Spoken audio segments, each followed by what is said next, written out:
Well, hello and welcome we're up to week 6 now of the WTRL Zwift Racing League. I'm Kate Bates, joined by Anna Russell, and we're here tonight to kick off the community leagues with APAC, which is always a great crew. Anna, tonight they've got a whole lot of lava, and I reckon it's got to be one of the toughest courses our riders will face this season. I actually just wrote on the Facebook feed, is this the toughest course? I mean, I know we saw Innsbruck, we've seen Yorkshire, but this one, when you looked at the course schedule at the start of the season, you thought either, booyah, it's on, or, oh no. So we'll see who thinks what tonight. Yeah, well, coming from a sprinter, there's no booyah, it's on, let me tell you that. And I think one of the hardest parts of the course is definitely how dynamic the climb is, and you don't just do it once, you do it 3 times. Let's take a bit of a look at the course profile so everybody can start shaking in their boots a bit before they head out. And a 41K, that's also a pretty long day in the saddle, as well as those climbing sections. Yeah, it's a long day in the saddle and 511 meters of elevation, 3 times up that volcano KOM. I mean, that's brutal. It's a hard climb, but not too hard. There are flat portions. It just takes a bit of time. It's a sort of 6.5 to 8.5, 11-minute effort, depending on what category you're in. So it's going to be a long day in the saddle with some really tired legs at the end of this for sure. Yeah, it is an interesting one, I find, even when you're trying to cruise up there, you can get a little bit carried away. So certainly a bit of strategy will come into play, I think, in making sure that the riders temper their effort while going up that climb, Anna, because I think that we might see a few explosions if on the first lap our riders are thinking, hey, I've got pretty good legs, I can do this. But that might really bite by the time lap 3 comes around. We'll take a look at the leaderboard so we have a bit of an idea of who to watch and what's up for contention. So, of course, we're in week 6. We've had points racing and teams time trial to date, but let's take a look at this. And in the women's A, we've got 2 teams, Z Sun on 97, Aero One on 79, but we've definitely had a bit of back and forth action over the last couple of weeks. With who's performing there. So it will be very interesting to see who the teams choose to line up for tonight. And the B, Anna? You've got the AHDRL Caffeines on 99. Pretty close behind them is TBR Smile On. So they're doing pretty well in that category B. Let's take a look at the C's, because there's quite a lot of action happening here. AHDRL, very well represented with the top 4 there. We ate the cake, leading ahead of Spin Mafia. Then the Comets, the Cruzettes in 4th.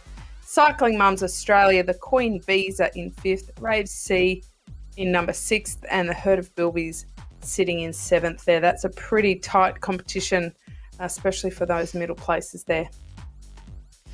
Yeah, and you've got the D category here, not as tight. You've got the Degenerates out in front by a long way over the Diamonds, followed in 3rd by the CMA Velo Girls, but then pretty close behind in 4th is the CMA Girl Power. So little in-house battle there between those two for that podium position.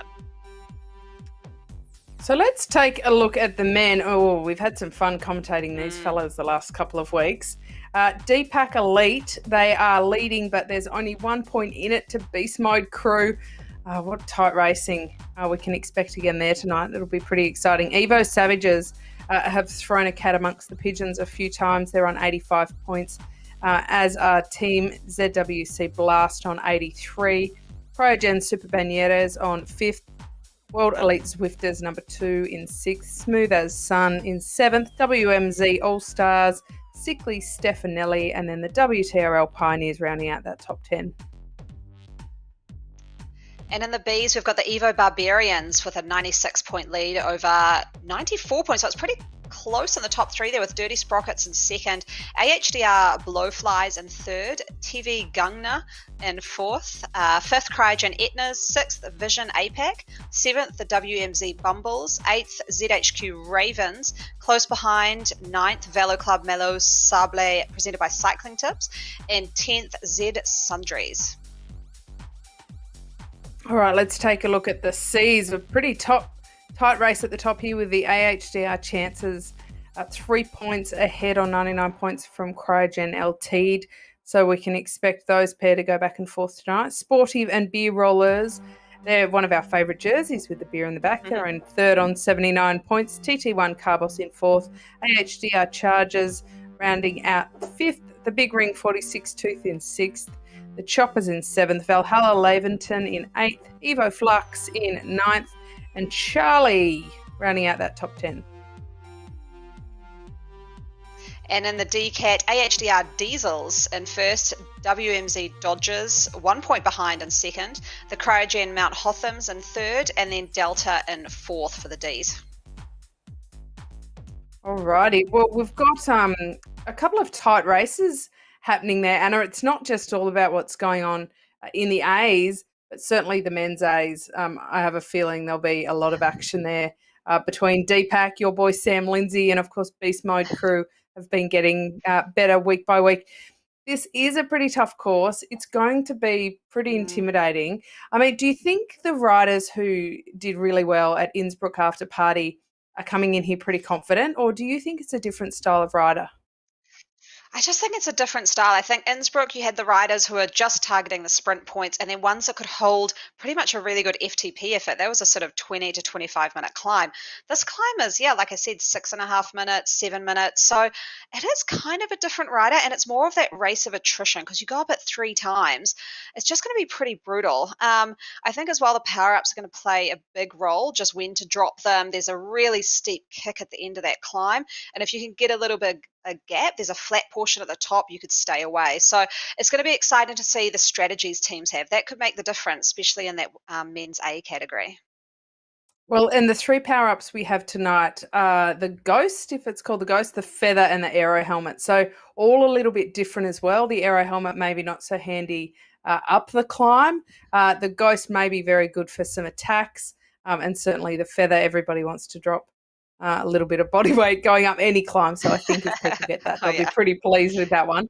We'll jump down to the action when we can get the pictures and see what's going on, because, I don't reckon there'll so much be straight up attacks, Anna, but I think just the pace once they start going up that volcano will sort a lot of the riders out. Yeah, what I saw this morning, or earlier today, my time, was in the women's Prem division, it was that first climb that was decisive. So that one was brutal. It was the fastest climb. And because of the way this community league works, you've got the fastest time segment and first across the line 3 times on that QOM.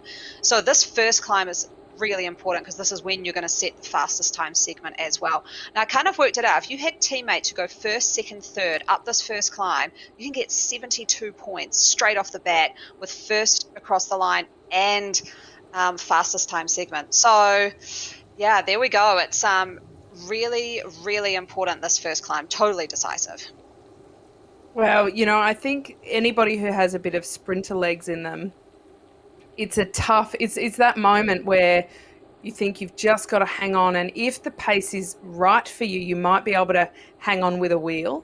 And so there'll really only be a few who are prepared to take the chance to make an attack. But something we've seen over the last couple of weeks, because it's easy to look at this size bunch and think, maybe they'll just hang on and be a bit intimidated about the pace. But we've kind of seen quite the opposite. Like, nobody has been too shy at all to lay down that power.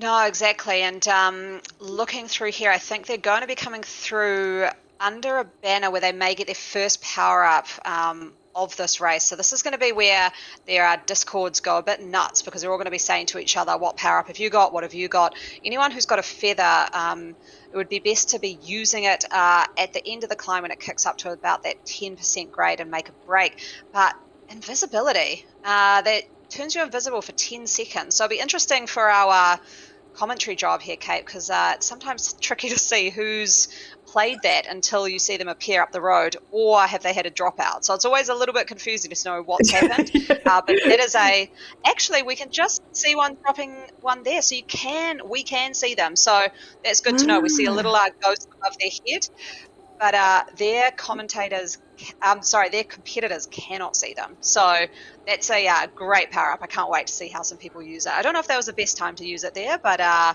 think at the top of the climb would be perfect.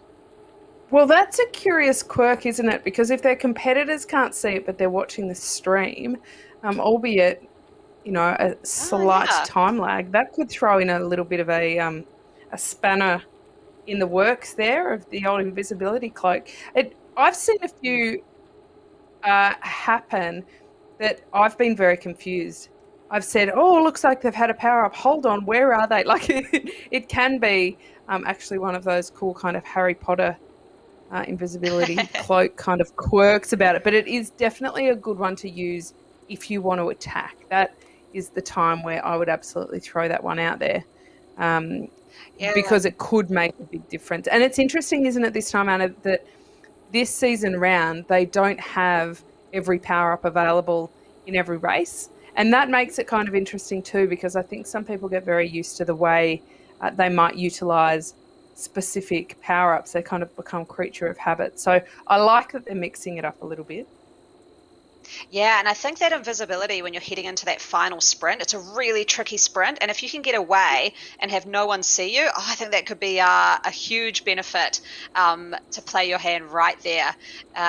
So yeah, I'm quite excited. I haven't seen it in action too much, so it'll be good to see how people use it. Might put out a little video later about the best time to use a invisibility power up, because I'm sure we'll see a lot of options happening in this race, because I think they'll be getting power ups about 7 times through this course. So there'll be a lot of opportunity for us to see who uses what and when. We are seeing a bit of a split in this pack as it's starting to push up to that 5%. Like I said, this climb is very, very draftable. There's periods where it sort of flattens out, and then there's periods of about a K to a K and a half where it really kicks up to that 5-6%. And it looks as though 3 Z Sun riders and an Aero rider have just dropped off the pace a little bit there. Really hot pace set here by Jen P, which is interesting because she just dropped off before, and I saw her sprint back up at about 10 watts a kg. So her and Jess Bemrose working very well together. Yeah, Jessica Bemrose, we're kind of used to her improvement week in and week out, and Jenny Pittenham, we know she's a really great climber. I don't think, based on the numbers, they're pushing hard enough to try and necessarily drop everybody and attack from in the seat. I think it's more a case of let's lift this to a pretty solid grind and see whose legs it breaks. So far, it's proving pretty effective, though, because it is really splitting up. Just 1 second here or there, but Danette Shaw, she's already 4 seconds adrift. Jen Reid is 5 seconds back. Kiralee Carberry, the same. So this is certainly doing a little bit of damage. But the interesting dynamic is that there is really 2 teams here, and somebody is always outnumbered in each group, and that really stops groups getting back on as well. So that will play a bit of a role here. But isn't that an incredibly aero-dominant front group that we're seeing? And you can see the aero based on the green and the yellow, and Z Sun there in the red kit. Yeah, and what I actually saw there, which is pretty cool, is Jen P and Jess Bemrose were actually taking turns there for a while. It looked like they were taking sort of set numbers there. As we see Shaw here, she's realised this is not a good position. 4 seconds back, she's putting in a big dig to get here. She doesn't want to take up Reid there just behind her. It looks like she's put in enough of an effort to really just pull ahead, and riding at those watts, 6 watts a kg, around 390, 430 watts. That's insane. That is the flat portion of the climb. You can see her with her aero helmet, so she's probably setting up for the sprint at the end, but that's done her well on that flat portion. But we're going to kick up again, and if we see Bemrose here, as she is taking a lead at the front, great matching hat and bike as a side note, they may drop her again, so she's burnt a lot of matches trying to get on the back here. Hold on, since when has fashion commentary been a side note for us? It's kind of the main event half the time. But it is interesting to notice certainly the helmet choice, because that does kind of suggest that she's here for business. I think mentally sometimes you can look at the avatars and think, oh, they're probably not as into it tonight, because you do have to change bikes every week. I actually saw a comment from you earlier, Anna, on social media, that you'd set everything up perfectly for the duathlon series, but you had to make a bit of a mental note to make sure you changed your bike before you got into the community league racing. And it is a thing, isn't it, that if you care about a race and if you're really invested in it, you've got to be quite diligent about changing bikes, choosing bikes, and making sure you kind of cross all the T's and dot all of the I's. Yeah, I mean, these races are so close now that bikes and wheels make a huge difference.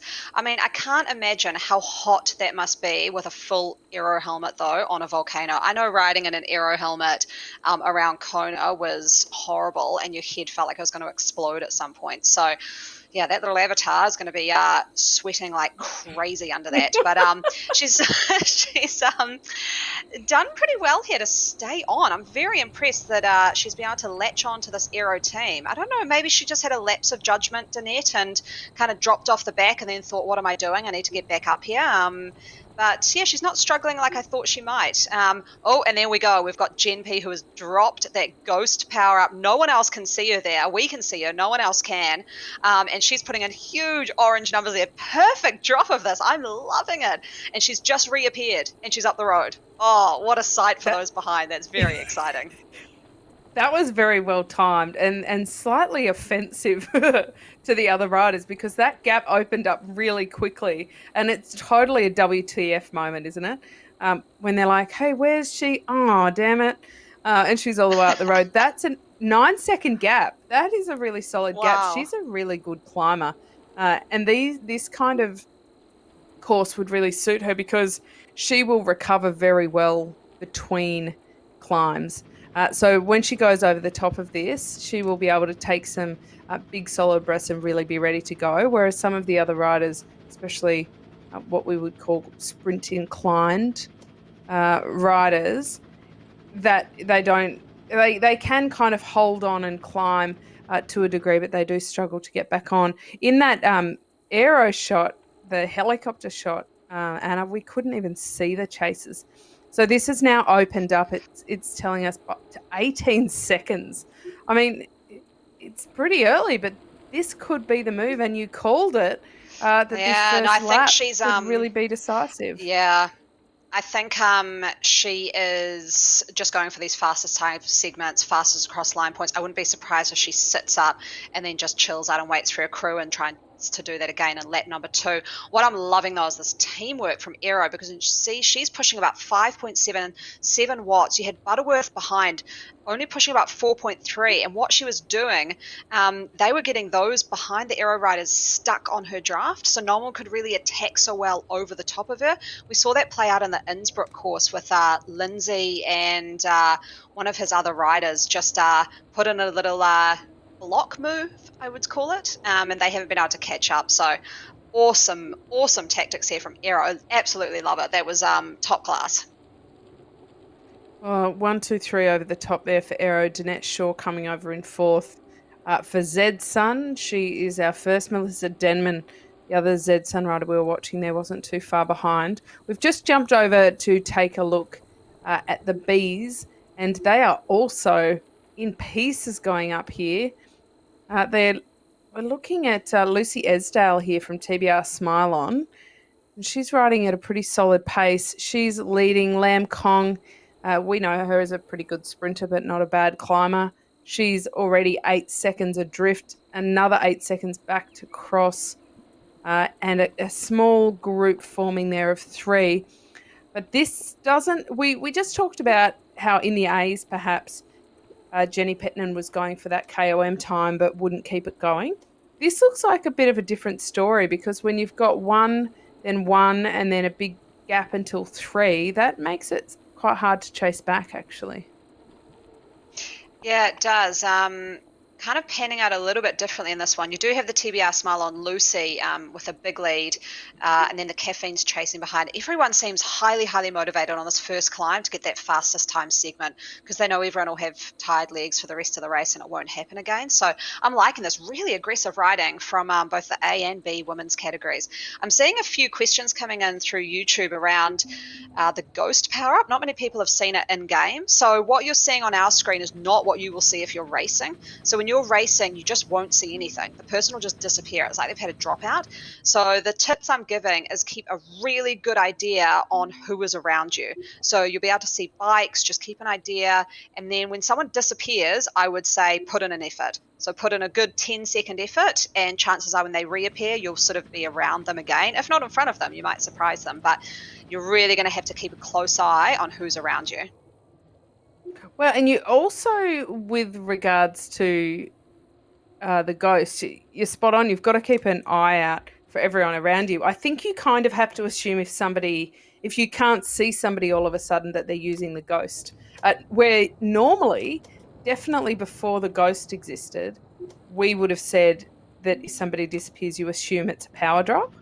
But Yeah. either way, they can pop up very quickly again, and sometimes that can lead to gaps opening up simply because people aren't paying a lot of attention. It is interesting on days like this how much power ups come into play, how much bikes come into play. Is the Tron a good bike for this course? That question's come through. Anna, I'll throw that to you and your whiteboard. What do you reckon? Tron bike for this one? Yeah, for sure. There's so much draft benefit on that climb. It's not a climb like Innsbruck where it's just really steady, sort of 8%. This has lots of flat portions you can draft. If you don't have the Tron, then the next best option would probably be the Specialized Venge or the Canyon Aero Road with some deeper dish wheels. But yeah, you wanted to be going aero for this course, not a hill climbing rig. So Tron, better choice. If you don't have it, go for the most aero option that you have. All right, we're back to the A's, and you were spot on, Anna, because Jen Pettinen has eased off the accelerator a bit, and they are regrouping here. Quite a big group now, 6 of them. So Jenny Pettinen took that QOM over Busy Butterworth, and Jess Bemrose in third. So big 1, 2, 3 for Aero, and they do need the points in the overall. So this is interesting. Jeanette Shaw sitting in fourth, Kim Garland in fifth, and then Melissa Denman came over in sixth. So definitely tonight Aero are showing their colours. They did so last week too. And that leaderboard is getting tighter and tighter by the week. We love that, don't we? We love it when it comes down to that final week of racing and keeps it pretty interesting. But Aero, of course, have a lot of depth across different grades and teams. They've done a pretty good job of developing a community not only of more elite riders, but also in the community league. So a very big kudos to them. And I think when the teams can't go up to Prem League, Anna, of course, if they already have a team up there, but what they can do is these riders can use these races to essentially try out for the Premier League team. So we can never, ever look at a team and think, oh, there's no real point for them to go hard and to win. Quite the opposite, I think. So we're over to the C now, and we've got Clark from the Comets here. And we're going to just jump around and see if we can find the leaders on the descent here. Because okay, I'm loving this already. Sorry, I've got to call out. Sorry, Kate, I've got to call out this crew. So these guys are, I wouldn't say trolling me on the Facebook page about their fashion choices, but every week they'll be saying something, and I will give them a shout out that matching socks and hats for all of them, and a Tron bike that matches as well. So they've gone through a few different modes. They've gone through horrific fashion choices, but I think tonight they've gone what I like. I mean, I don't like orange. We know that. But all matching. So points to We Ate the Cake. You do love to give me a bit of a shout out after the races. And I do even believe those are matching orange glasses, orange hair, orange socks, orange bike. So absolutely loving it. Thanks, guys. I love that they've made the effort, and it does look very cool. And you know, if you're going to go good, you may as well look good while you're doing it. So definitely We Ate the Cake have done well. And you said they're not quite trolling you. So my shout out to We Ate the Cake is get on that and start trolling Anna, because that would give us much joy in the commentary and production box to know that that was going on. Oh, these guys are awesome. They race really well as well. I mean, they're leading their the table, the 3 of them. It looks like working at the front here. Looks like a Comets rider. It's moved up as well. So it's kind of a lot of We Ate the Cake and then a couple of a Comet and then a Rave and a Spin Mafia. So a little bit mixed up all amongst the top of the field here. But yeah, We Ate the Cake is definitely looking pretty good. And this is wow, that's it's a bit different. I've never seen that hat before actually. Is that a it actually looks like a Tour de Zwift or something hat. Yeah, so I haven't seen that one. And different rig there we can see. So that's probably someone who doesn't have the Tron bike and they've gone that full Super 9 disc wheel with the Specialized Vengeance Works, which puts in about the same time as the Tron. So good choice. Might be a little bit quicker in the sprint at the end if they can hold on to this train coming through of We Ate the Cake riders. Well, and just for a bit of a time comparison, the A's were expecting them to take about an hour and 4 minutes around this course. That's their based on their current progress. That's the progression. The B's we're looking at around 1:08 to 1:09, but the C's they're belting around the 1:06 mark. So they're actually pretty close to A's. They have a real race going on. I think in large part due to the fact that a lot of those AHDRL teams are pretty close out on the table. We're taking a look at the D's now. And Mandy Vossman, she is climbing at a very steady pace. She's a rider that I wouldn't be too surprised if we see her progress through the ranks in seasons to come. But look at those. There's a lot of degenerates and diamonds in that list there. AHDRL have a lot of teams there, but she will go over that KOM there pretty comfortably. Look at these power-ups being dropped at just the right times. A feather is a great power-up to have and drop toward the end of a climb when it's really starting to burn. But I like this, a bit of spirit sprinting over the top there as well. And they're not all teammates. We've got a degenerate and the diamonds mixing in there. So even though they've got the same jerseys on, it's good to note that technically they are in different teams. Yeah, so what I'm loving already is people are dropping, you said that before, Kate, people are dropping their power-ups at just the right point. That shows me people are taking their course recons pretty seriously now. They know the best place to drop it is right before you get to the banner when it kicks up like it is now to around that 9-10%. And yeah, and I've seen over the weekend, I'll be out there riding this course. I see so many of these teams. I actually saw the Degenerates, I think maybe, all out there as a team racing, and it's just so cool to see. Everyone's taking this pretty seriously, which I love. You know, you're sort of turning up and being prepared, which is really good. It makes the racing super interesting. We see another Ghost power-up being dropped there from one of the AHDR riders. No one really too close behind, so maybe she was just trying to get rid of that and pick up another one over the top. But yeah, best time to use it is when you're in the pack and do a little bit of an attack like we saw in that A category with Jay Pattinen, was it? From Aero, really pushing Yes, Jenny Pattinen, yes. Exactly. I mean, you do get the new power up when you go through the banner. So if you don't have a good one, that is the good time to leave it. Oh, the fellas are lined up in the pens here. This is going to be an exciting racing. Now, you'll notice that they do start in downtown. There's a 4.9 odd kilometre lead in. So that's pretty long because this is already the longest race in the series at 41K. And then on top of that, we have that lead in. So it's a pretty long day in the saddle. I don't expect to see too much action in the lead in, but you just never know. Maybe a few ants in their pants to get things done tonight. So DPAC and Beast Mode are the ones that everybody will be watching. But as we've seen in the last few weeks, the other teams are prepared to throw it down and try their luck.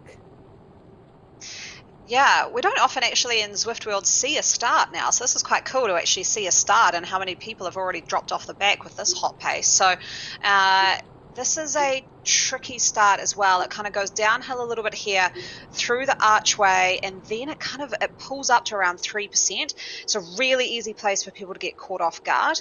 When I was DSing for the Premier League earlier today, this was the part I was worried about. It was stay in that top third, because the pace is so hot at the start. If you're not in that top third and you hit that climb, very, very easily you get spat out the back and hard to make your way to the front again. So we can see here a very, very quick pace, around 50k an hour, for this crew of riders. Lots of beast mode that I see there in those orange jerseys. And up tilts the road about 2%, but it will go up to 3%, and then you'll take that right, and that'll take you through to the sort of volcano area. And yeah, this is going to be a really hard race. Just even watching this start, this is 365 watts sitting in the bunch, so that's hard. Yeah, it's kind of offensive, actually, isn't it? But we know from watching in real life racing, from watching Zwift racing, it's always the same. When there's a big obstacle coming up, obstacle being a climb or a sprint, or even when you're turning into a crosswind, there's a massive race to even get to the beginning of that section. And you often see a lot of damage, a lot of people dropped just in that lead in and that run in. So it is so very important, bunch position at this point. I reckon the people that are more experienced in Zwift racing, they know that. The people that are less experienced probably think, I'll just hold a wheel, no worries, I'll move up when the time's right.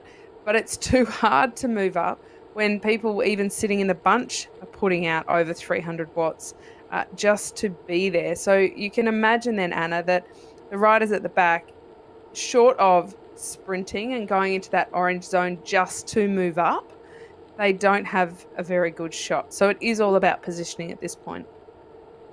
Oh, for sure. And I mean, I've got to say, at the start of every Zwift race, I go into it really excited, and within the first 2 minutes of it starting, I'm like, this already feels horrible. So it's the way Zwift races start, it's pretty brutal. So on the left-hand side of the screen, we can see Jessica Bemrose here again, really pushing the pace. She's attacked at the bottom of the climb. It just had flattened out there a bit, but it goes back up to 4%. 22 seconds she's got now, with Gen P just sitting in here. Look at these guys. They're just making Zed Sun work. This is a very, very tactical race. We might be looking at someone going for a faster segment time here. I don't think she will beat Gen P's time up the first time around, but she could be going for sort of a second, third, fourth, fifth fastest time. We can see there, looks as though, yeah, Gen P 7:05. Oh, that's smoking. That's really fast, actually, with Bemrose there in 7:26. So this is smart, she knows that time, and she'll just be TTing her way up to the top going, I know I've got to beat 7:05 or get as close to it as possible. So these guys, like I said, top three over the start of the climb, they'll be at 72 points already. So these guys are throwing down some awesome tactics. Love it. Wow, I love these segment times, and I can safely say, Anna, that based on those segment times, I am not an A-grade community league racer around this course. They are fast. For Penttinen to go up that, I think it's actually going to be very difficult for Bemrose to better it. But there was only about a 25-second difference in segment time. And that may be their exact tactic that Penttinen gets to go for at the first lap. Now Jess Bemrose, let's see who's going to go for that third one. Pretty good tactic from Aero. I'm liking it, and because she's got 39 seconds on them, she's going to have a great recovery at the top. She can basically soft pedal for a while, chill out on the downhill, and wait for these guys to catch up, and they've made Zed Sun work the whole way. So this is really good. These are actually some amazing tactics playing out amongst these two teams. A real mano-a-mano competition. As we do see here, Gen P, she was just hiding. She's now pushing up, having a little bit of a dig here against Zed Sun. She needed to push a little bit harder there. She wasn't really pushing the watts high enough. Maybe she's aiming to just drop the pace here, get those Zed Sun riders back behind. We see Danette Shaw here. This is where she did quite well to bridge the gap on the first climb in this flat portion through the volcano. So yeah, Bemrose now though 41 seconds ahead. That's huge. You'd almost wonder if she got to a minute, would she just go for it? She'd just go for the final lap?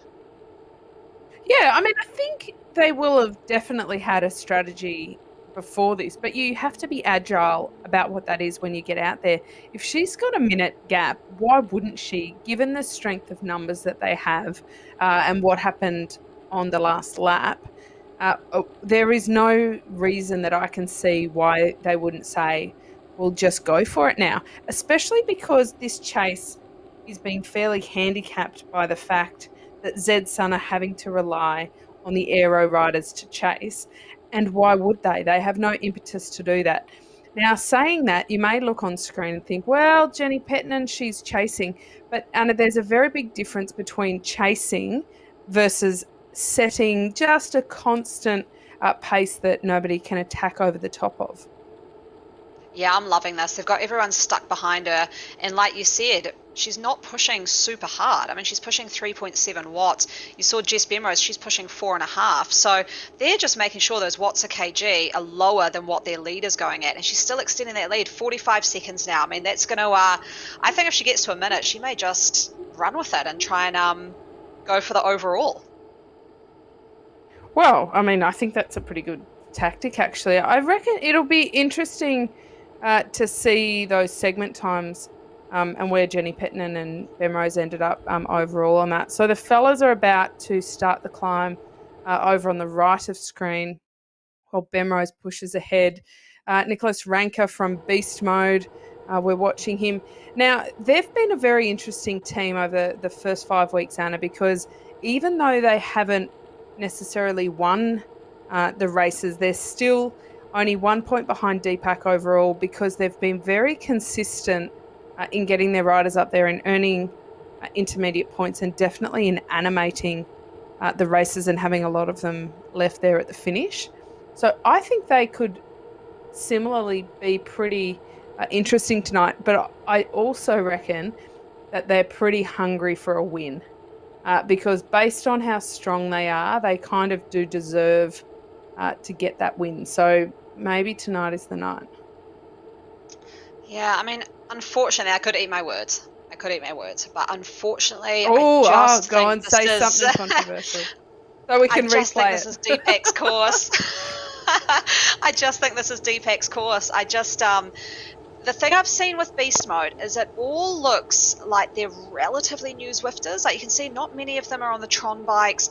They're on the sort of lower level rigs. I think maybe they just don't know the game as well as DPAC yet.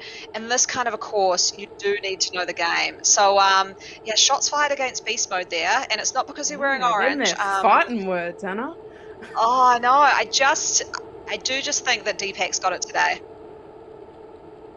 Yeah, I mean, it is questionable because it might just be because they're wearing orange jerseys and you've made it well known that orange is your least favourite colour. Is that what it's about? Or you could have a very valid point because DPAC have really stepped up. But I will put it to you that it's Sam Lindsay who has been the real front runner, I think, there. Do you think he can keep holding on to that exceptional form that he's had? Because it's got to run out at some point. Yeah, not tonight. I don't think it'll run out tonight. I think they'll be doing pretty well. And they had a great showing last week. They know the game. They just know how to play it. They're hiding in the pack there. You can barely see them around. They know the huge draft benefit. It'll be good to see, though, if they play some tactics. What I've been really impressed by is the tactics we've seen in the women's racing. Aero in particular, just amazing. I want to see some of that in the men's racing, see if they can, exit out of this huge bunch when they hit the chunky parts of the climb and put in some exciting maneuvers. We saw that on the Innsbruck climb. Unfortunately, Lindsay just got beaten by another rider. But, yeah, I think these guys, you can see it getting strung out there at the back. There's a pace pushing at the front, and I think we're going to see things blow up. All right, we've talked about bike selection and the importance of that. What does your whiteboard tell us about helmet versus no helmet? Oh, I think in the team time trial, it's acceptable to wear an aero helmet because it does look really cool when all 6 riders are wearing an aero helmet. I don't like it on a scratch race because I think you would never wear one in real life. I do like the more kind of cool styles people have got going. So I'm going to go no helmet and like cool hat choices, the afro, the headband, something that like distinguishes you a little bit. That's my sort of call on it, and that is purely aesthetic. I know that the aero helmet gives you a slight aero advantage, but in a pack like this, I think it's pretty negligible. Well, I love that you said that aero helmets aren't particularly realistic in a bunch ride, yet you seem perfectly okay with the dinosaurs on the side of the road. But that's a whole other discussion point. And it's interesting to consider whether there's any time advantage of any helmet versus no helmet, if you exclude aero helmets for a second, because I noticed that a lot of riders do choose to go no helmet, and I'm always interested in why an avatar chooses to wear a helmet versus not. I feel like it's kind of liberating to give your avatar no helmet because you'd be crazy to go out on the road no helmet, so there could be a little bit of that. Exactly. But all of this commentary was born from the fact that Sam Lindsay, we were watching his avatar and he's got no helmet on. He's got a bit of a bouffant happening with that hair. The like the big sun he's on, that's actually quite cool. I mean, he looks like a bit of a hipster. He does, and I'm not sure where he's gone now. He's in the pack hiding somewhere, as we do see beast mode. The orange jerseys, almost all three moving to the front there, but it got swamped fairly quickly. Looks like by some WTRL or even some Wes riders there as well. It is split down the back, so this might be a little selection here, as they've just on one of the flat portions of the climb where the people who have dropped can try and catch back up.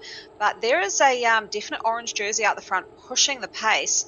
They're going 45k an hour here as they enter this flat section.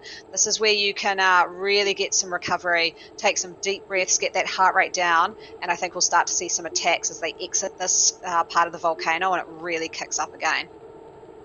Well, I did see Ed Morgan just going to orange, actually, which is interesting. Obviously, very keen to keep his position and move up in that bunch, because we started the climb with around 64 riders in this bunch. I think it's probably about halved based on what we can see. And you're right, this is kind of the flat section of the climb where they can take a little bit of a breather. So we're down to 45. Our production crew are telling us in the background.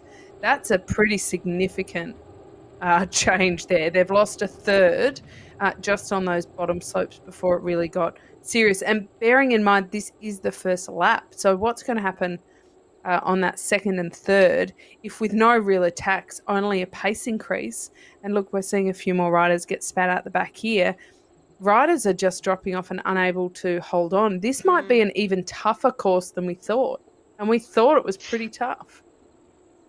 Yeah, I think what I've seen in earlier Prem races is that this first climb will just drop so many riders because the pace will be so hot. One, because the group is quite big, so you have all the draft benefit. And then the second one is people want those fastest time segments. So this part really pushes. But then what I noticed is climb number 2 and 3 can almost be just sort of a paced effort. People are just so shattered that there tends to be not many attacks. A little bit of a tip though, if you are racing in later races, maybe put some attacks in those second or third laps, because people will be really tired and not expecting it. And I think that was advice from you, Kate, last season, which was attack when you're feeling terrible, because most likely someone else will be as well. Yeah, that's exactly right. If you're feeling pretty chilled and pretty plumb, chances are everybody else will too, and so your attack will get jumped on straight away. So that's not the way to do it. Nicholas Ranker here from Beast Mode, he's holding that pace at the front. This could be a pretty good strategy for them to keep a bit of control over what happens on the climbs. They've come undone in previous editions by almost being a bit too aggressive too early, and the other riders essentially sitting in, letting them wear themselves out, and then having fresher legs in the back end. So if they have one or two riders who are sitting up toward the front and just making sure that the pace is pretty solid, but nothing too crazy, I actually reckon that could be a good way for them to have a few riders still pretty fresh when it comes to that second and third lap. Yeah, I feel like things have started to get a little bit cagey now in this front group. Everyone's gone across the road a little bit. The pace has definitely settled down, but you can see on that elevation map in the top right corner, we're about to hit that 10% grind up to the finish line. We're going to see massive amounts of power-ups being dropped, and don't be surprised if you see some of those ghost power-ups. And who's moving to the front? Deepak. And this is what I love to see. We can see a ghost there. Someone has dropped that ghost. Someone is putting in a huge sprint. Can't quite see. Is that Lindsay who's putting in that sprint with the ghost power up? He's just appeared right behind Morgan. This is Deepak 1-2 at the moment with Beast Mode in third, and then Deepak in fourth and fifth. So, yeah, like I said, looks like Jones, Lindsay, and then Beast Mode, and then Bevan from Deepak, and then I think Morgan from Deepak. So that was a almost a clean sweep. I mean, they've just got a huge amount of points there, and probably fastest time segment as well. 6:04 smoking time. Well, Ollie Zills is quite a young rider. He's an under 23. He was actually sitting back reasonably quietly, so to duck up and take his place over the top there is pretty good work. Interestingly, Beast Mode have a slightly different team this week, which says to me that they're kind of tweaking some combinations to make that happen. I always find this a little bit freaky when you actually do this little ring around the top and then you head back past a couple of riders, especially when you've got a couple of laps left to go, but so it is. So a much smaller group, but still a reasonably big group and a whole lot of orange at the top there because they're not only sprinting for the top and for the points there, and the points go pretty deep this season, so it all makes a difference, but that is also the danger time, Anna, where breaks and attacks can go. If you think that hitting the top, if you're in view of the top, you can sit up and have a bit of a rest. That's actually a very big danger time to where gaps open up. Yeah, that top part where it goes flat, if you don't know the course, that is probably the most dangerous time because everyone knows that that 10% grind is going to be hard and you basically have to sprint like we just saw. But that flat bit, you kind of almost think once you get to the top of a climb, you put in a couple of pedal strokes, you recover like you would on the sort of New York KOM. But this one, it's just flat for ages. And you've seen a lot of people get dropped here. This is a very select group, and I would be surprised if anyone catches them from here. Little note about the super tuck on this downhill. Bit of a risky maneuver sometimes. If you're in the middle of a bunch, it's okay. You can see there just a few in the middle. If you're near the back, it definitely has ups and downs. So you could jump in the super tuck. There's a 3-second delay with you starting to pedal before your power ramps up again. And you just got to be careful you don't do that too late and then suddenly you're spat out the back. Yeah, this is, look, we're over watching the bees here. This is a very different story, isn't it? Because we just saw a big group go over the front with A, but you can even see on the top right of screen and all those green dots. That just looks like absolute carnage. We saw for a second the segments come up on the left. We'll take a look at those segment speeds again a little bit later and also what happened going over the top. But this is the bees. Now, there was a bit of a break there, a bit of a gap at the front, but I do think that this might come back together. So we're watching Tuck at the front there. But look at how many riders there are, not too far off there, Anna. This will come back to be a pretty big group, I think. So they'll have to try again next lap if they want to split that. Yeah, maybe they're just going for some faster segments or the first across the line points. But yeah, this group will, it's a long, you'd almost call it a recovery if you can sit in that pack. It's a long sort of almost flat bit of rolling course before you hit the climb again. So yeah, these guys will no doubt come back. There wasn't a big enough gap as we've seen in the A division where I think that gap will probably be enough. But yeah, it's kind of a nice position to be in here where, you know, you've pushed really hard on the climb and you can sit in a pack of about 30 riders and really just chill out. If you know that you've got the climbing legs, that's a good position to be in. If you've been yo-yoing off the back at the climb, not so great, because you know when you hit it round 2, you're probably not going to make it over the top with the leaders. Well, I love that we're watching Monster Truck. That's a good name, isn't it? I'm sure that's not his Christian name here in Australia, but anyway, good on Monster Truck.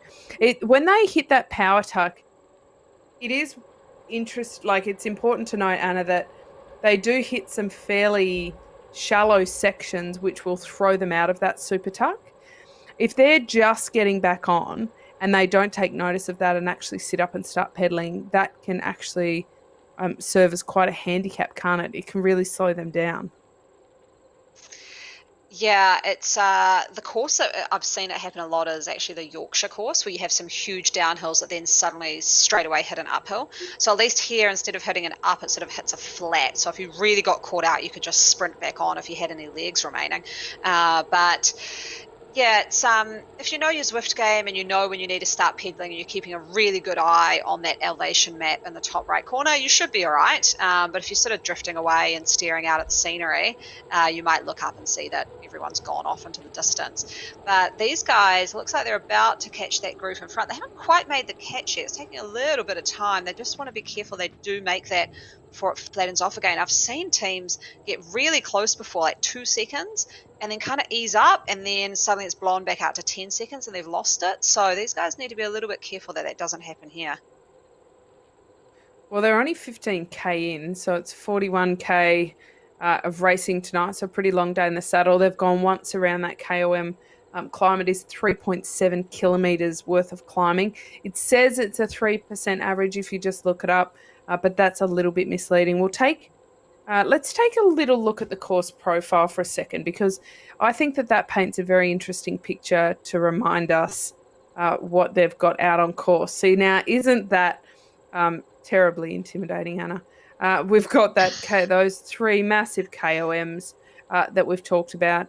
They go down very quickly, but then it is quite a slog across that flat in between to then get back. So really the only time to recover is from the top of the KOM to the bottom, and then it becomes quite difficult again for that fight to the lead in to get back up the KOM. So when they hit that second KOM, they're pretty much going to be about halfway through. So look, we're seeing a ghost power up get dropped.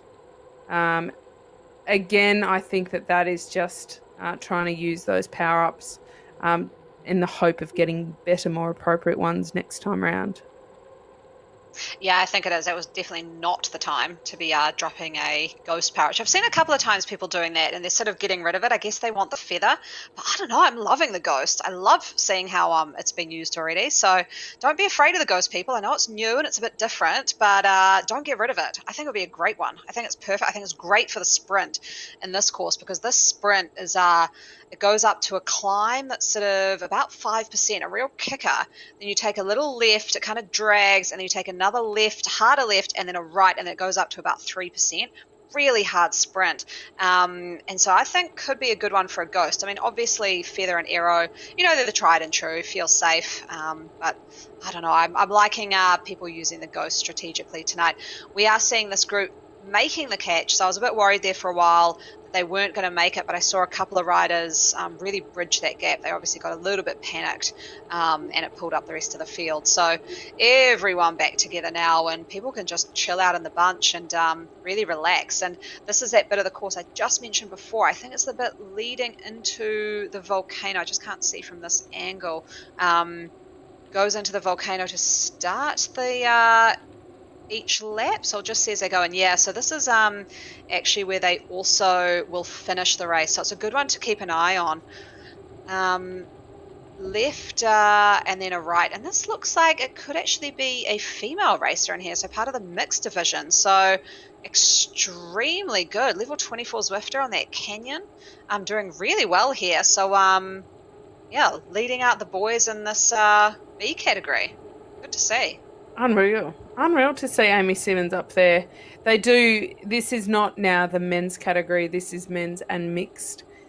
But in saying that, we don't actually see a lot of women racing, but to have Amy Simmons racing in the B men's especially is very cool. We've actually tend to see a couple in the season Ds, but this is the first we've seen in B. So kudos to her. And what a great option for the teams to be able to pull from all resources. So she's even having a bit of a dig off the front here, which is a pretty gutsy thing to do. So good on her, because, Anna, this is a tough place on the course to get much distance.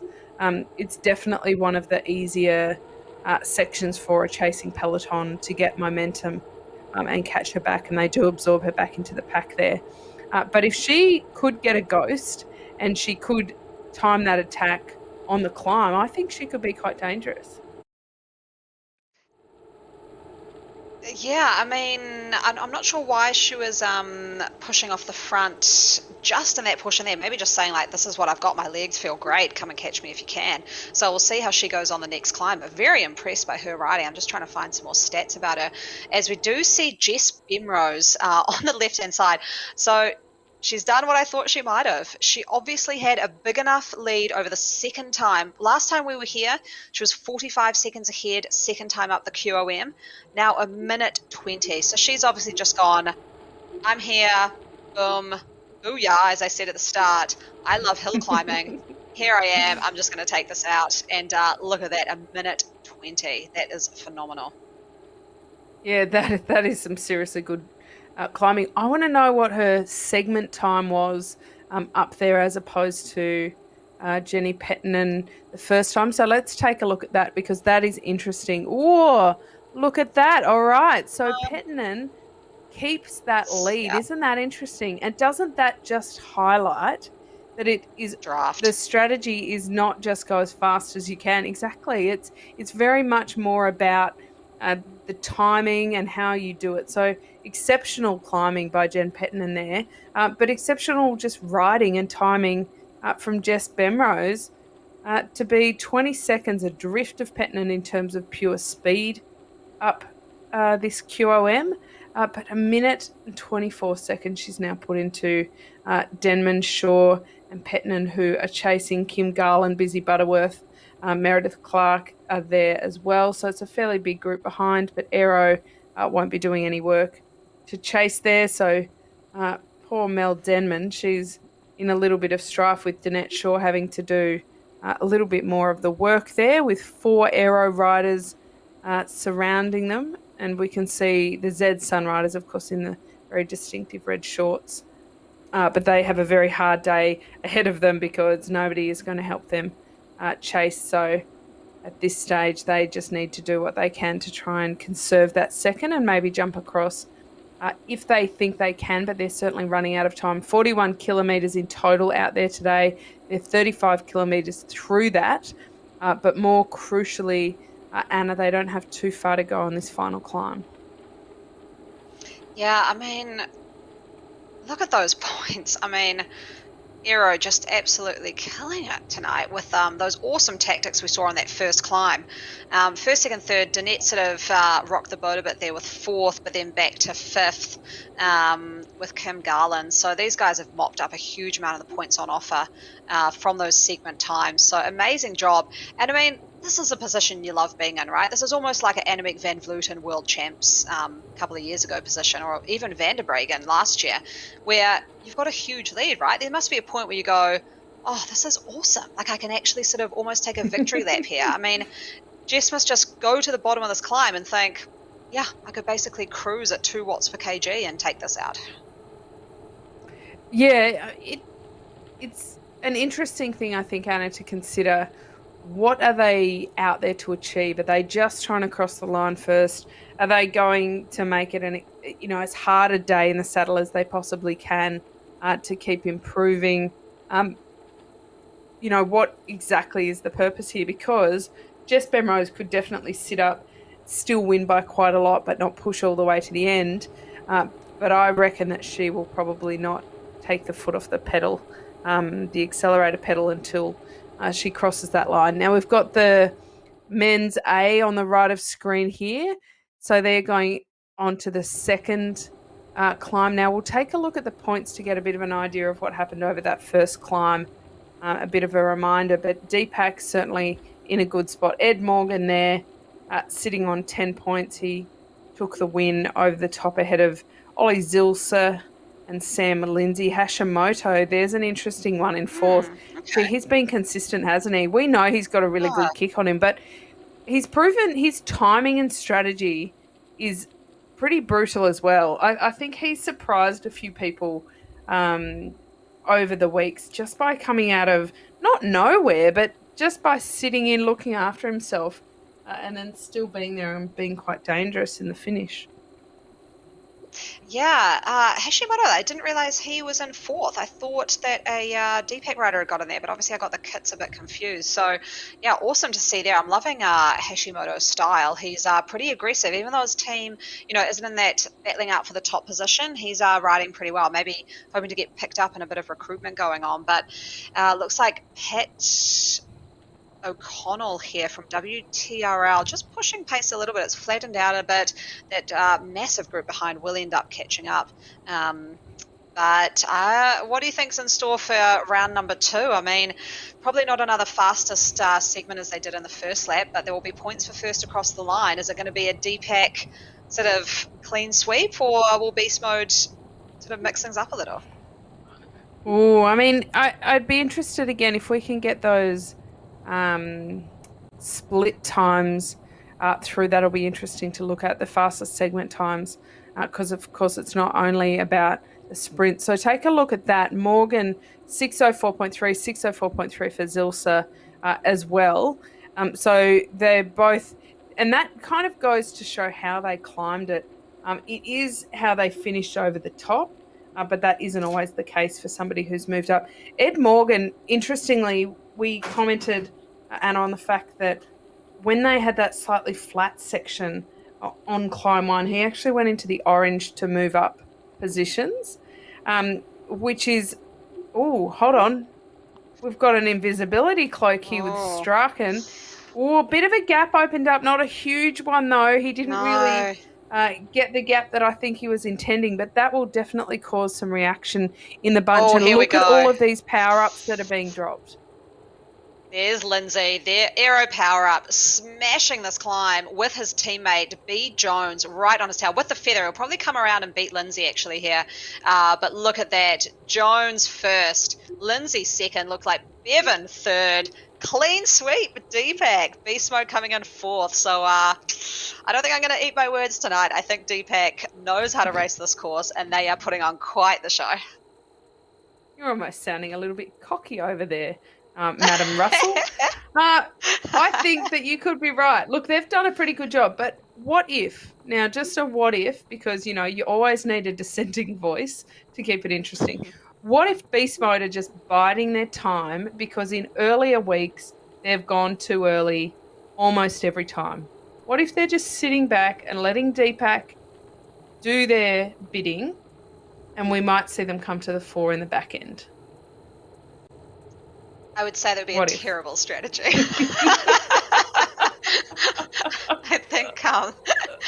I think they're just well and truly getting beaten here by Deepak. I think those points are huge across the line, and they will not be wanting to get beaten.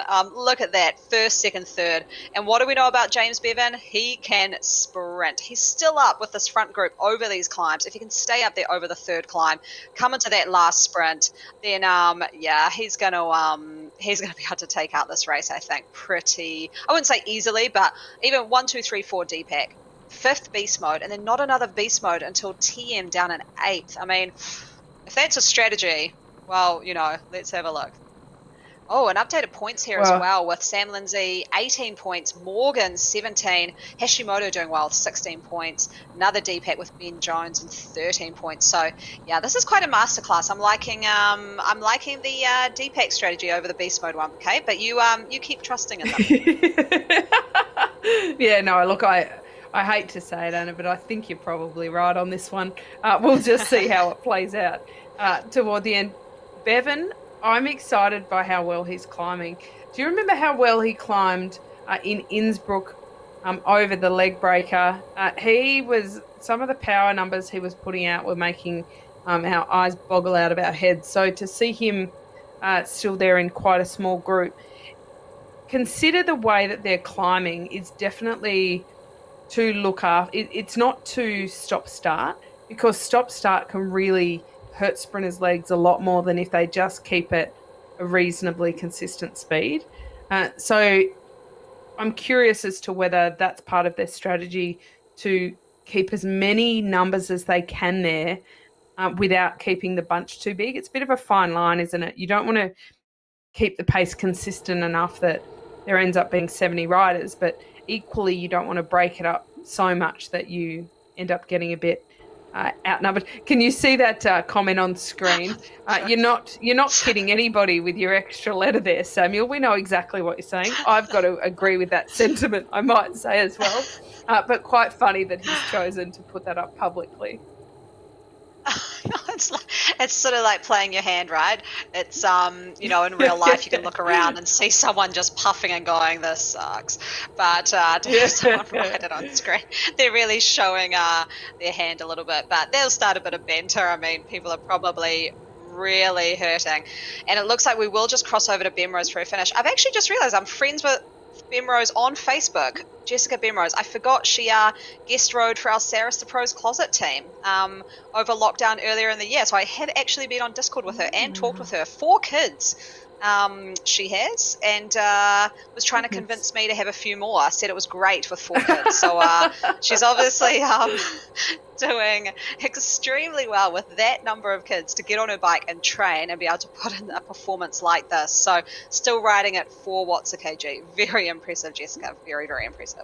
So she's super mum. And maybe, oh, look at that. Well done from Danette Shaw. I love the sportsmanship amongst these ladies. It is something that you really don't see in any other space, how supportive and polite they are to each other. I think it just goes to show what a fabulous community is, isn't it? That's unreal. But Jessica Bemrose has had a standout ride today. For all the times we've commentated on how strong she looks and how consistent she is, I think this ride today kind of puts her in a new level. That gap is down to the 1 minute 10 mark now, but the fact that she's kept it over a minute after attacking on that second climb, that is some pretty good time trialing from her. And she's even replying, thanks, Danette, while amazing. smashing them by more than a minute. That is mum of 4 and can still reply at the back end of a dominating race. That's pretty impressive. That's just amazing. These girls are just awesome, and all those comments are just fantastic. They recognise a good race when they see it, and they're giving her the kudos for it. She comes around now, drop that arrow. It doesn't really matter at the moment. There's no one around her, and across the finish line for probably one of the most dominant, well-performed tactical races that I've seen thus far in this series. That was just amazing from Aero.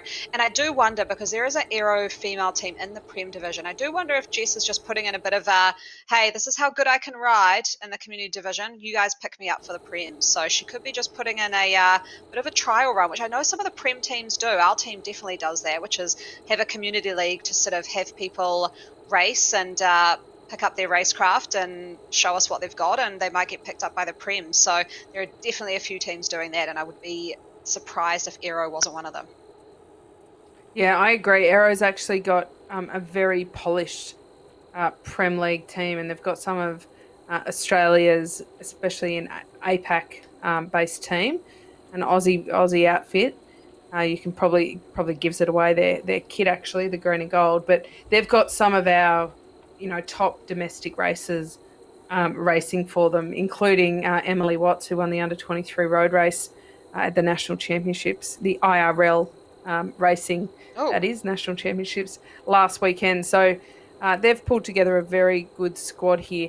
Now we're looking at the men's A again. The pace is off a little bit. I mean, don't be fooled by that 45k an hour. Look more at the fact that they're all quite blobbed together in a crew here. Now, Saleh, I'm going to need to get corrected on that pronunciation if that's not correct. Chalet, perhaps, from Beast Mode, just kind of sitting and patrolling on the front a little bit there. So again, I do think that Beast Mode are definitely in the race and wanting to still do something at the back end. We've jumped over to the C's. And Anna, this is more what we expect up the climb. This is a bit more single file and people really moving forward at a fast and rapid rate and equally back. But quite a gap that's opened up here at the front. 6 seconds to Brooke, who's just powering away. High powers, up around the 400 watt mark here. I'm sort of watching this and watching a lot of the categories in this racing in APAC. I'm surprised at how many sort of solo breakaways have been able to get away on this volcano climb. I mean, in some of the earlier Prem races we saw, maybe everyone was just a bit more even. But no one really got away that much in these races. I thought people would just recover in that main pack, use them as pace setters, use the draft, and then kind of keep together till the end. But this has been really impressive. People have put in some good digs, and Brooke here, he could be kind of pushing away to take a lead here, but we do see Masters pushing up a big 7 watts a kg to catch on as well. I think he saw some danger there, because I think if Brooke and Masters can work together without the others catching on, they could pull away. But that was a roll straight over the top for Brooke. I think he just sort of ran out of steam there at the end, with Masters taking full points on that lap. But that's a single file group behind, sort of 1s and 2s and 3s. Looks like there's a group about 4 seconds back. Be interesting to see who's got any gas in the tank to actually bridge these gaps for the downhill, because it'll be vital if they want good positions at the end. Well, and even if the leaders, when they do go over the top, they are starting to fatigue, and we are seeing that definitely at this stage in the race, because this isn't the first time over the climb, so they've already had to battle this, is that when there's no real group chasing, but it's 1s and 2s and everything is pretty strung out, the gaps just don't come down in nearly the same way as they do when there's a bit of a pack chasing. So that definitely puts a lot of fatigue in everybody's legs and evens it out a bit between breakaways and then the chasers as well. But Masters, he's got the most sizable gap here. The rest of them, they do tend to be in 1s and 2s. And I have to think that some of the time these aren't necessarily, what was that appalling dress sense huddle? I like that. Look at that. They're kind of having jabs at each other there. That's a good one. I think everyone really cares about what they're wearing now. I absolutely love it. I was just looking here at Masters' bike choice. Pink socks, tell me. Oh, right. I was taken with the socks. You were watching the bike.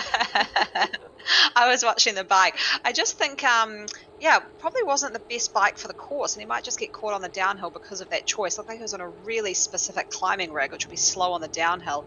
We're back here with the A's. Here we go, Huddle. So that's who we're looking at. What was up with what he's wearing? Yeah. Well, that's kind of an old, but that's like an old ode to one of the retro in real life Tour de France kits. But the issue is it's sort of like charcoal socks, black shoes, weird bike colouring choice. It's I can see why people are sort of mentioning what Huddle there has got going on. Not ribbing him. I like it. I like that ribbing. And talking about great choices, here we go. Sorry, yeah, we can stop talking about the fashion for a second. But we are back to what I would say is a great fashion choice. The C's here with We Ate the Cake. They've got about 27 seconds gap on Van Eden there from Rave. So obviously Reed and AL here have had a little breakaway. They're really twinning it up. Really going for it, really matching. I like it. And obviously had a great race tonight. So great job, We Ate the Cake. I mean, they're ahead in the table. They're riding really well. They're sort of the equivalent of the Aero in the A category. Looks like A Reed, they must just be coming through to the end here, just approaching this right hand and then a quick left, right, uphill, and then you hit the finish line. So will these guys sprint each other off, being in the same team? Not sure. Yeah, I reckon they probably will, actually, given how competitive they are even amongst themselves to try and keep improving. There's been a couple of times where we've seen the AHDR or AHDRL crews kind of go across the line essentially holding hands. But for every time we've seen that, we've seen half a dozen sprinting each other all the way to the finish. So, maybe it depends what kind of mood they're in. But Sal is dropping every power up toward the end, so I don't think she's conceding in any way possible. So the A's ended up finishing around the minute 4 mark is what, or a little bit slower, what they're looking at. So the C's, we're looking at the Cruzettes here. They've got a great supporter base and some really cool engagement on social media. So I love it when people come out to support and make sure they want to see their riders. So we're looking at Joyce here, and she is taking a little bit of a breather. We can tell that by looking at her power, that it dropped, under 200 for a little bit there, just trying to get a little bit of recovery. Her heart rate is dropping, which is good. They've gone over the mountain 3 times now, so they just need to get down that other side and get to that essentially sprint finish. It's a pretty tough sprint finish, though. The A men are about to start their final climb, I think. So let's see if we can jump over to them, because this will be a chance for some fireworks. It will be. And let's see, Kate, if Beast Mode has heard you and maybe they were holding off for this final climb, and they'll take all the points in this one, have a massive breakaway, and go top 5 over the finish line. So we'll see if that happens. Kate, I'll hold out and see, but you might owe me a drink at the end to see if that strategy ended up panning out and working well. Well, look, I forgot to send you a photo, but I actually found a pair of Bilby socks. And socks, yes, I mean for your feet, the other day. And I did mean to send you a photo. Where so else do you perhaps put if socks? I win. Yeah, well, I was just clarifying the piece of clothing I was talking about there. But perhaps if I win tonight, or this season, if we have any wagers, then you have to rock the Bilby socks in the Zwift world. That might be a little win. You'll have to dream up something in retaliation for me. Oh, fantastic. I'm great at bets. I'll be dreaming something up, that's for sure. Oh dear, what have I started? Oh, this is so good. But one thing I do think is interesting, when these guys are climbing up the hill, you don't see, as I just say that, though Lindsay's gone off the front, you don't often see the DPAC riders. They are sitting in the bunch. But Lindsay, 11.3 watts per kg, huge dig off the front. 1 second up now over, it looks like, do you remember this? Kay Che from Cryogen was the one who out-sprinted Lindsay up Innsbruck a few weeks ago. So there's a nice little battle between Kay Che from Cryogen and Lindsay, and Hashimoto, one of our favourite riders, sitting there in 3rd now. This is a big effort with quite a ways to go till they hit the top of this climb. It's flattening out here over this boardwalk, kicks up again, but then they're not that close to the finish. So that was a very early attack from Lindsay. Not sure if this might be a 1-2 effort with their next rider pushing off the front, but that's actually dropped a few of their DPAC riders. So not sure what they're playing at there. Yeah, it's a curious one, because that was a big move by Sam Lindsay, and it was right when we were kind of discussing, do you go early, do you leave it a bit late? But the position they're currently in is the least ideal position they've been in all day, because they've got Hashimoto and Che up there, so only 1 DPAC in that top 3. Bevan, we're watching now, he's that incredibly powerful sprinter that they have. He's sitting pretty in that bunch. Ride of the day, regardless of what happens. This is one of the best days of climbing that we've seen from him, and I think this kind of indicates some pretty big things to come. So if he can just hang on, and he's actually looking pretty comfortable sitting in the middle. Where are my beast mode riders, Anna? Yes, where are I need they? a few more of them. It's a good question, isn't it? There's Morgan from Evo sitting at the back. He won't help me in the old bet stakes today. But this is a bunch of 3. This gap is not significantly big enough that it won't come back down, I don't think.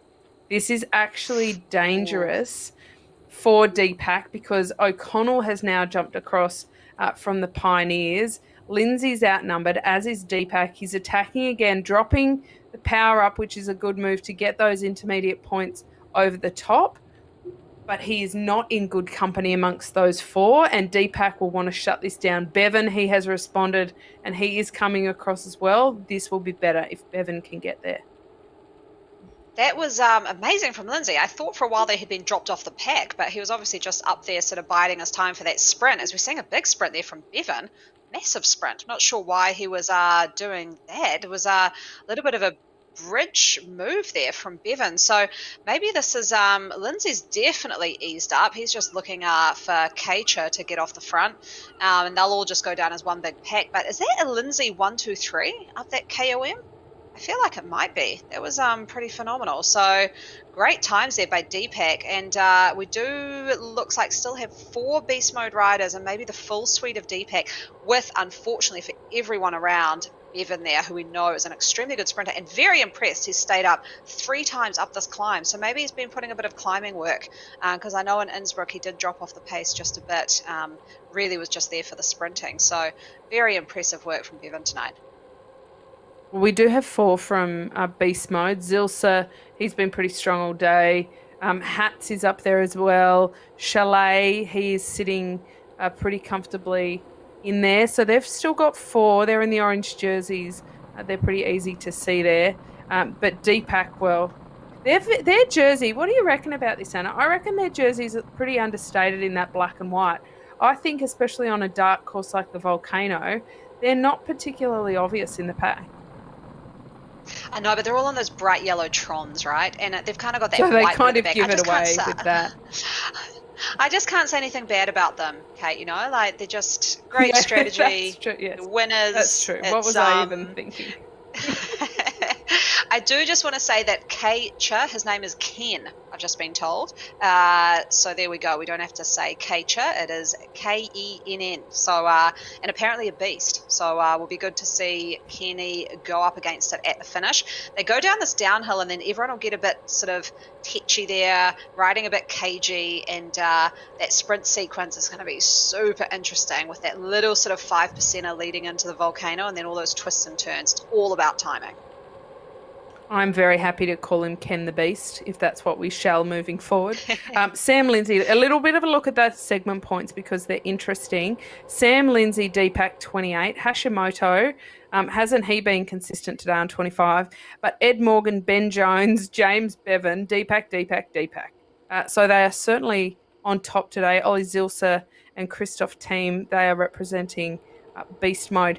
Now, Paul O'Connell and Kenny the Beast, they were the 2 that were pretty impressive over the top with Lindsay in that last climb. So sometimes these segment points, we need to remember they're segment points. They're not necessarily reflective of how people's legs are feeling toward the back end of this race. So remembering it's just over the 40-kilometre mark, 41 and a half, they don't have too far to go, which is pretty solid bunch at this point. And honestly, I thought it would be a smaller bunch given how reduced it was on that first lap. But it hasn't gotten too much smaller over these last 2 laps, actually. And with Bevan there, it's honestly very hard to think that any other rider really fancies too much of a chance if it's just a straight drag race. Yeah, I think this pack hasn't got smaller because when Lindsay, say, has gone off and taken all the points, he's very much eased up on the top and let his teammates catch up. I think if he had any desire to work with, say, Kenny around him, they could have gotten away and maybe had a smaller group of about 5, just sort of burnt off the legs behind. But I think they're playing the team game here, which is smart because they know they've got some of the better sprinters. And so that's why we're still seeing a relatively big group here with quite a few of the big teams represented. So, we've talked about Deepak and Beast Mode, but you've got World Elite Zwifters and also an Evo rider in there. They're always on the magenta with the magenta kit, which they're very proud of. And so some good team representation here in this group. So it's not too many solo riders sitting there, which is nice to see. Some teams have been working well together. I hope somebody has a ghost and drops it for a late attack in the sprint. That is my hope, because what a brilliant move that would be and what a change up that would cause as well. So that could be very interesting. Nicholas Ranker, the Beast Mode rider, he is coming to the front there, but a couple of their other riders are quite a ways back. Deepak, they're all bunched up there about mid-pack as well. Fabian Devola, he's another one that has a very good sprint if it comes down to that. They just need to think about Deepak, what strategy they're going to use in that sprint, because I think the most frustrating thing, especially for the sprinters, is when they're expected to win, but they don't pay the very close attention to the strategy, almost because they just assume that they can win. And so I want to make sure that the Deepak lads are all chatting about that and making sure that they're really well organised for that finish. And they're doing that on Discord usually, right, Anna? That's how they're going to be communicating coming into this finish. Yeah, they will be. And what these teams have to be a bit careful of is something we highlighted at the end of the Yorkshire course where Hashimoto got away. And Hashimoto, and that's an invisibility that we've just seen drop there from Jay Hunt, 11 watts per kg. This is that little kicker before they head into the volcano.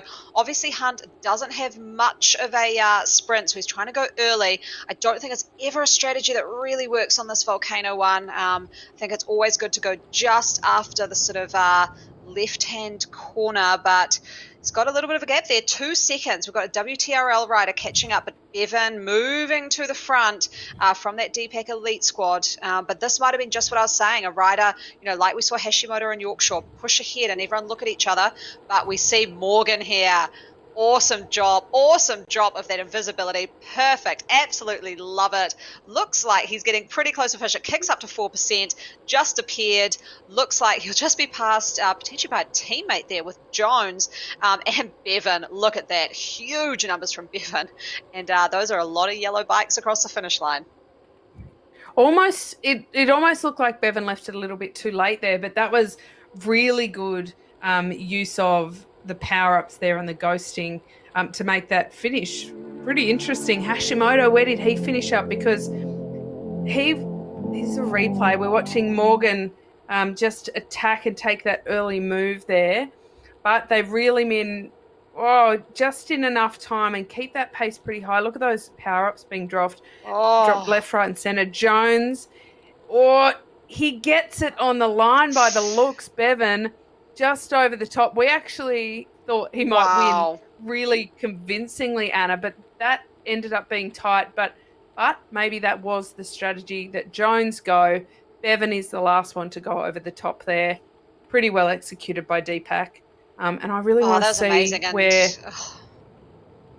Yeah, I want to see where Hashimoto ended up because I like him in a sprint. I also want to see where Kenny the Beast finished because he was on pretty good form today. But that 6. Looks like, yeah, I think Kenny the Beast give it to you. 6. I think you, I think you picked it today, Anna. I mean, am I eating my words? I don't know, but well done, well called. You nailed that one, and DPAC certainly dominated there at the finish. Yeah, I mean, I loved what Jones did here. Went early with that ghost power up on that little bit of a climb. But man, you've got to have some good legs to hold it for that long with people like Bevan chasing you behind. Bevan actually looked like he had a perfect use of that feather power up. Just when it kicked up at the end was when you saw him dropping it. So very, very good work there from DPAC with it looks like first and second across the line. As we're back here with the B category, someone from Zwift headquarters here, Gallo, looks a little bit isolated. Someone's 6 minutes 30 ahead and then 4 minutes behind. So not a pleasant position to be in. There's a lot of solo work you're going to have to do. And this looks like the chase pack just a bit back there. So just... there we go. Here's the front pack of the men's B category. A lot of Aquatrons there. I wonder what group that is. APAC it looks like. Vision APAC. So yeah, they're doing pretty well there. A few riders disappeared. There wasn't a whole lot of ghosts. There was just a few riders disappearing there. And yeah, Vision seems pretty well represented in that front group. And I'm not sure of who's got the sprint prowess there, but we've just seen a masterclass in sprinting. So we'll see if these guys can follow suit. There were a few big gaps between groups, but actually the groups themselves have decent number. But it is quite a different dynamic than we saw in the A men, which is, again, quite a different dynamic to what we saw in the women's A racing. And it is one of the toughest courses, but it does seem a course that you can still really choose how the race plays out, and which I think is an interesting course. It's not so difficult that everyone's finishing in 1s and 2s. In fact, we've got some decent-sized packs here. Yeah, it's very different to Innsbruck, which I would have thought was a hard course as well. But that was it's kind of anyone for themselves, basically, up that 20-minute climb. Whereas this one, you really, even if you're really struggling with that flat portion at the top and you drop a nicely timed aero, you can jump back onto the group, recover, and then numbers 2 and 3, they're just slower up the climb. So tips for next week, just hold on that first climb. As we see Rasmussen here from Evo, he's put down a Feather doing this same move we just saw in the A category, up to 11 watts per kg. Now, this is something that could stay away because those watts are huge, but they're starting to drop a little bit now as we see JB also from Vision catching up behind on that aqua bike. They're not using the magenta like they do in the A category, but on those aqua bikes, Vision, he looks like he's going to get caught. Unfortunate. I don't think that early move will ever work, but attacking over the top, maybe that was the team tactic there. Pull up your other rider, JB here. He goes for it over the top and maybe takes us out. I think, hopefully, with that rider catching. There we go. So that was maybe a team tactic. Well, was Rasmussen the sacrificial lamb? Was he a little bit too keen? Either way, Vision took a really great victory there. That was pretty good sprinting at the end. I love the use of a power-up, a feather power-up in a sprint. It's one of my favourite moves because everybody looks at a feather and so often puts it into the box of just being for climbing, but it's smart and it shows that you've really considered all the different scenarios when you actually use it in the sprint. Of course, Anna, I could be giving too much credit. Perhaps it's a case of that was the power-up he had left, and so he just decided to drop it.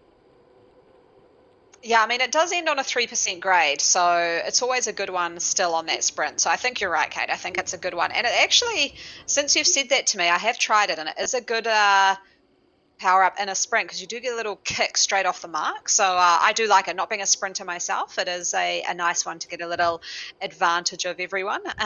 Looking at the C category here, we've got Masters looking at leading out the pack by about a second, and they've got a good sort of 7-second lead on Proven and a few other of those riders who looks like there's 2 or 3 small groups on the road. Different kind of bike choice here. So on a more climbing rig, maybe that's going to potentially pay for it on the downhill. Yeah, it looks like the S-Works, not the Venge though. So potentially more of a climbing bike. So I'm not sure it's the best bike choice for this course, but maybe, you know, it depends on what level you're on. But I'd usually go the Canyon Aero Road if you're a low level with some very aero type wheels. And Douglas has just jumped straight on his wheel. And this is that great, the kit with the beer in the back, which we've talked about at the start of the show. Yes, the beer rollers. We love them. Yeah. Yes. Look at that. That's fabulous. There's that beer sitting little there. Beer bottle on the right. So good. Yeah, I love it. It's kind of almost like Dirt with their little baby bottle and the beer rollers with their beer bottle. It's a nice little transition of life, I think. Yeah, well, look, I think if you are mimicking your avatar and actually putting a bottle in your back pocket while you're actually on Zwift, then you'd certainly want to be one of the beer rollers versus the dads inside riding trainers, because that would be a bit of a sour taste, wouldn't it, reaching for a bottle mid-Zwift there. Oh, but it is pretty cool that they do have their own kits and they are able to jazz it up a little bit there. I think that's pretty cool. Now, this is interesting because Proven is now jumping back on. So Masters and Douglas will now become 3 instead of the 2 that they had going on, which will vastly change the dynamics of any sprint. So Proven's done a really good job. In the aero tuck too, he knows his game. He's paying attention here. And we've seen in that sprint, Anna, that you can definitely go too early. And we've seen it won in every case by riders who have been the late to come. Now, this is the big pack chasing, and they're only 11 seconds back, so they may well get on too if they keep this up.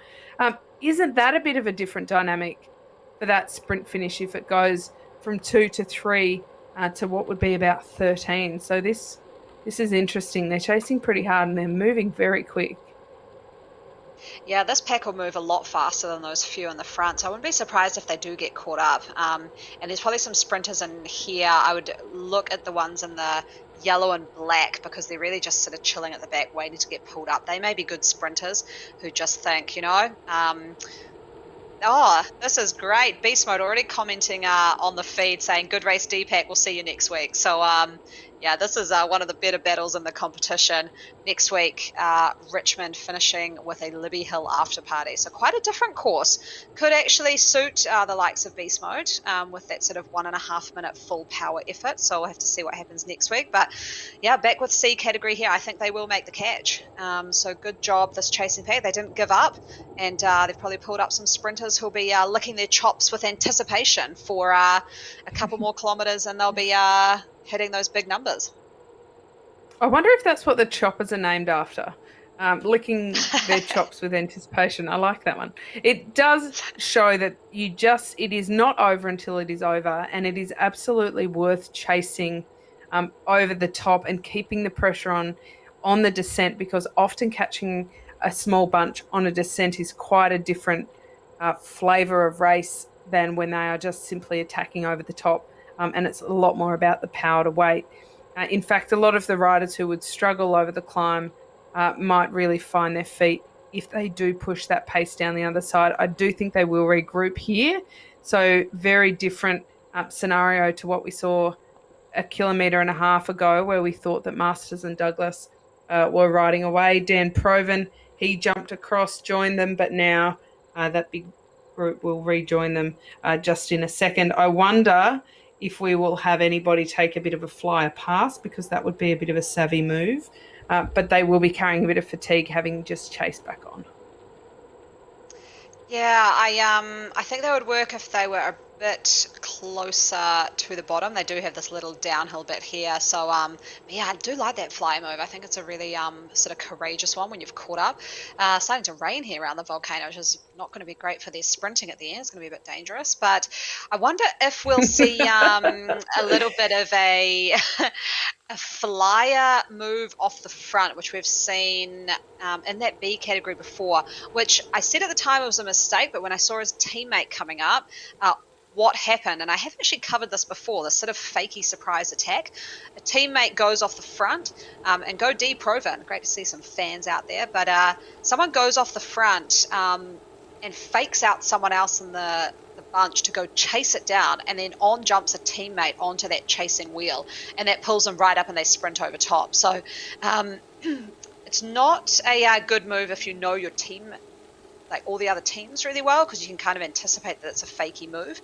But it's really interesting because if you make the fakey move and no one chases you, you're going to win. So there's not much to lose there if your teammate can get on that chasing wheel. And I liked how that played out in the Bs. These guys are just about to come up to that climb, so we'll see what happens here. Well, the flavour of a sprint lead out in Zwift versus IRL is quite different. And often in Zwift, it favours those fakey moves. Is this Proven going with the Ghost? No, Yates, it looks like. No, Plummer. Look at that. Even the Ghost gets us.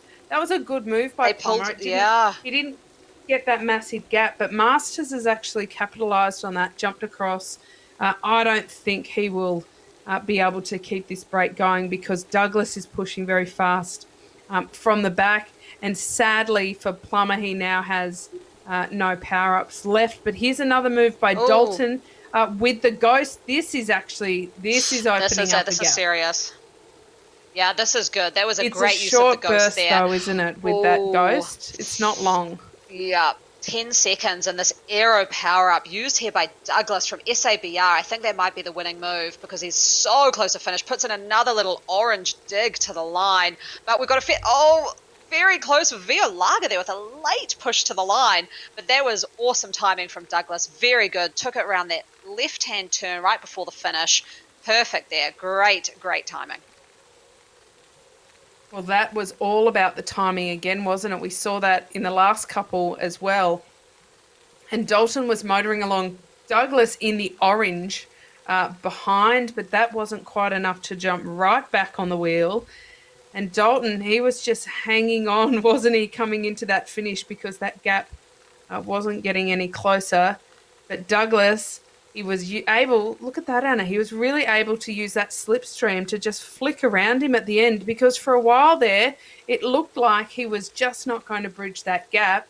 But the drop of that aero power up, and he just hangs on. Late charge from Villalargo, but he won't quite make it across, and Douglas will take the win there ahead of Villalargo for second. That was a pretty good finish. And And that finish were riders that we didn't see until the last couple of kilometres where they actually bridged back across. So those three that originally were in the front, they weren't able to finish it off. That's a good bike race.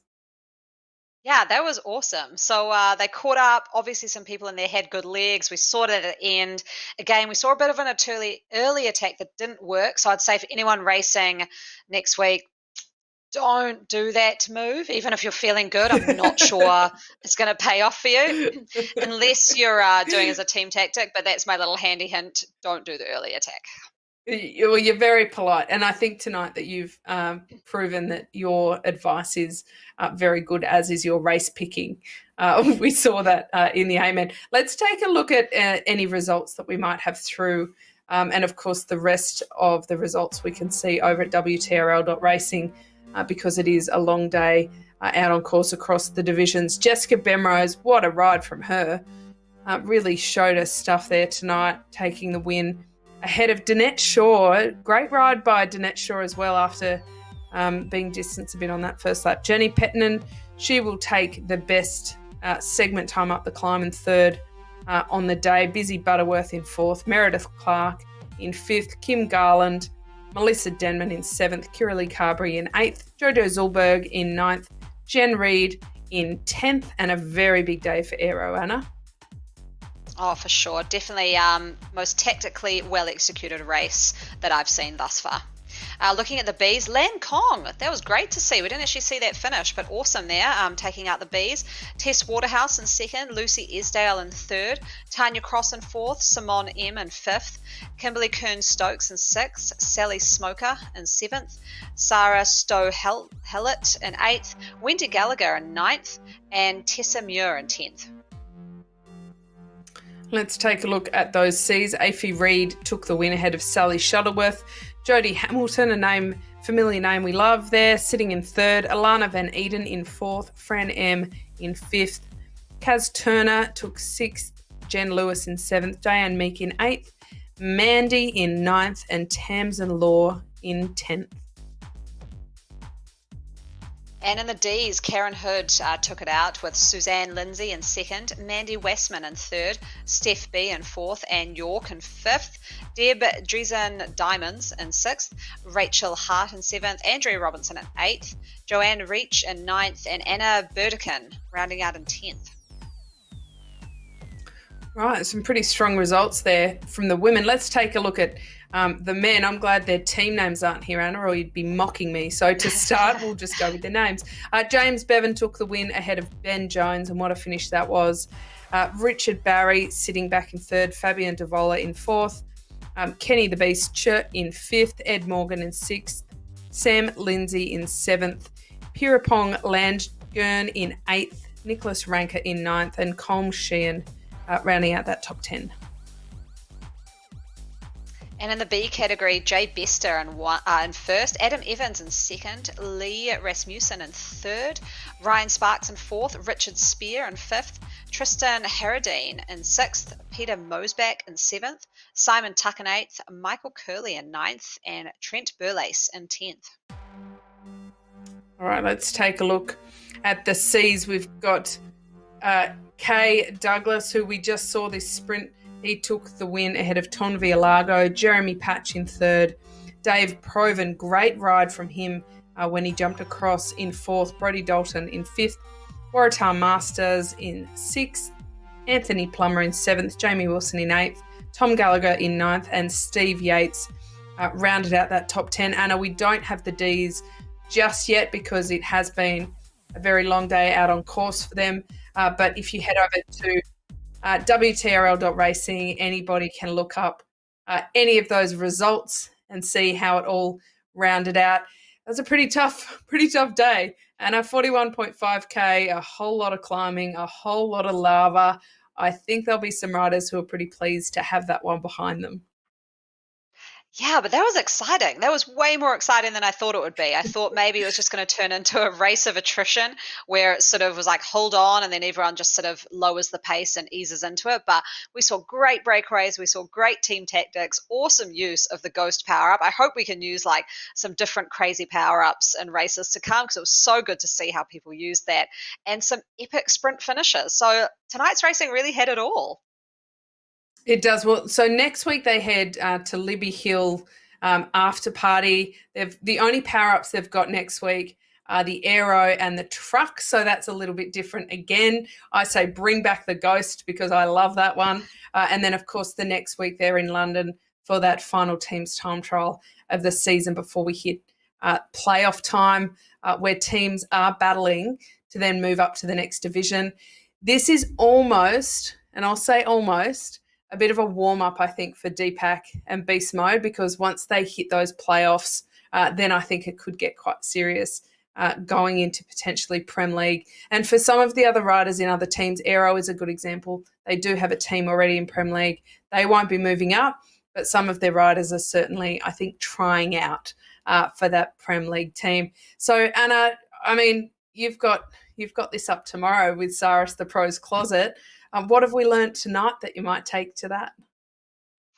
Oh, I think just put it all out there. I think just run some tactics, really push it on that first climb, use that ghost power up a lot, and really use it well. I think that caught so many people by surprise. And then just don't go too early on the sprint. Big tips for the rest of the week.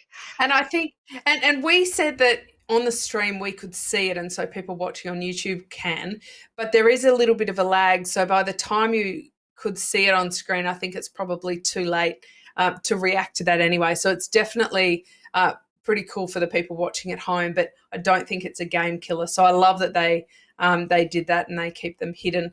So thank you to everybody for tuning in. We'll be back same time, same place next week. For week 7, we'll be going around Libby Hill. Anna, we're getting to the real business end of the season now, so I'm pretty excited. So thank you for joining us, and good luck tomorrow. Oh, thanks. See you, Kate.